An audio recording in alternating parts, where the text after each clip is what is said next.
بسم الله الرحمن الرحيم. ربي اشرح لي صدري ويسر لي امري واحلل عقدة من لساني يفقهوا قولي. والصلاة والسلام على رسول الله صلى الله عليه وسلم. اما بعد، السلام عليكم ورحمة الله وبركاته. موضوعية usia kwa wagosi zetu, kulawa kwa Allah subhanahu wa ta'ala na mwalimu wake ni Mtume Muhammad sallallahu alaihi wasallam. Ama maudhuiyatu ni sehemu ya ni maudhui ya tandatu, sehemu ya tandatu. Maudhui ya mfungate, sehemu ya tandatu. Maudhui ya mfungate, sehemu ya mtandatu. Sehemu ya mtandatu ni kuhifadhi siri zake umvere. Iyo ni haki ya mvere akudai kulawa kwa mgosiwe. Sehemu ya tandatu ni kuhifadhi siri za mvere na usekuzisimwira aibu zake umvere huyo, na kuhifadhi izimbuli zake za mrani.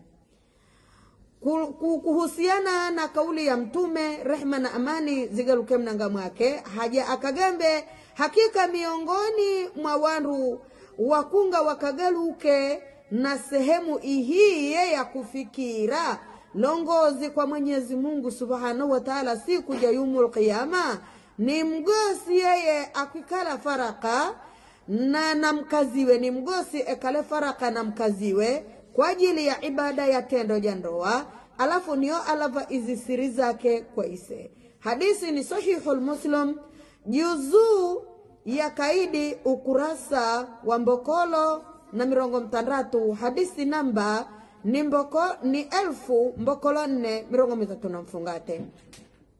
Lakini pia katika sehemu nduhu Mtume sallallahu alaihi wasallam kailava mitli ya kagamba uyoyose yuja mgosi uyoyose yuja naja maanye ibada ya usazi na mkaziwe katika sehemu ya faraka, sehemu ya siri, alafu niyo afosa niya akuwasimwiriziza wandu kwa ise au kwa kuzitangaza izimbulizia zigaluke zose baina yake yeye na mkaziwe katika sehemu ya setra, basi uyo yeye ahisabu ni shaitani wa chigiosi wajini, ajendire kwa kugwirana na shaitani wa chivere, niyo wagaluka wajamanya tendo jandoa mwesira, hali ya kuwa kuno wantu wa wasinya, hali ya kuwa ni wenye kujamanya idi tendo ijo. Awa mitilwa ni mashetani maidi, ni shetani wachigiosi agwirane na shetani wachivere mwesira, hali ya kuwa wajamanya idi tendo ijo, hali ya kuwa wantu wa wazunguruka wa wasinya. Ndugu watukufu wa Islamu, haina utafauti male icho Mtume Muhammad sallallahu alaihi wasallam alongire, na neva unazisimwira izimbulizia kwa ise. Kwa kuzisimwira siri zigaluke kundani kwa ise, kuzitangaza zigaluke baina ya weye na mkaziwo, haina utafauti, ni sawa sawa na weye na mkaziwo mjandire kwa kujamanya iditendo ijo mwesira, hali ya kuwa wandu wa msinyani.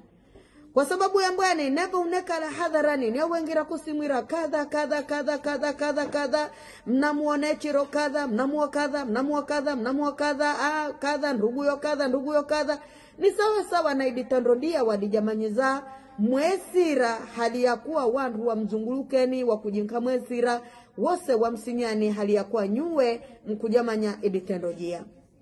Iyo niyo sababu sallallahu alaihi wasallam agambire ni sawa na shetani wachigosi abirane na shetani wachivere mwesira, niyo wakonga kujamanya tendo ijo, hali ya kuwa wandu wa wazunguruka wawaona na kila mjinkasira amona. Ni sawa sawa na iyo. Ndugu watukufu wa Islamu, kutangaza siri za kugati si chintu chedi, na iyo ni miongoni mwa haki ya mvere akudai kwa mgosiwe, ase kutangaza aibu zake, ase kutangaza siri zake. Lakini wada haukabwira mgosi ni mwenye kushitaki, yani kuzigala izimbulizie hadhara, mkazangu kadha, mkazangu vino, mkazangu ba chenabwira na ba gauka vino, mkazangu ba kadha, mkazangu ba kadha, haikupaswa male. Mbuli kama hizo wa ndugu zangu wa Islamu neva inagaluka labda kulagala ikhtilafu ya ibada ya usazi na alikadhalika, au kuna mapungufu ukuona kwa mkazi wa alikadhalika, basi katika hata mndani mwa suratul Baqara Allah subhanahu wa ta'ala kagamba mnao na mbuli kama hizo itangani muamuzi upande wa mgosi na muamuzi upande wa mbere, na hususan bulizo ni zaidi zisimwirwe ni wana wa familia wemrani kabisa, ama walumbuze nyutatu mwenga mami mwenga, ama ni wazazi waidi wereke awazanao. Iyo yagaluka yapendeza zaidi na yafurahisha zaidi kuliko bulizo kuzilonga mhadhara. Ni katari lugi na zikachijere sehemu ihie. Ni husia kuita kwa wanduguze tuwachirume, kuwajamanyiza haki wa vere wao, kuastura aibu zao, na kuto kutangaza matendo ya kundani. Wama alaina illa albalagh. Assalamu alaikum wa rahmatullahi wa barakatuh.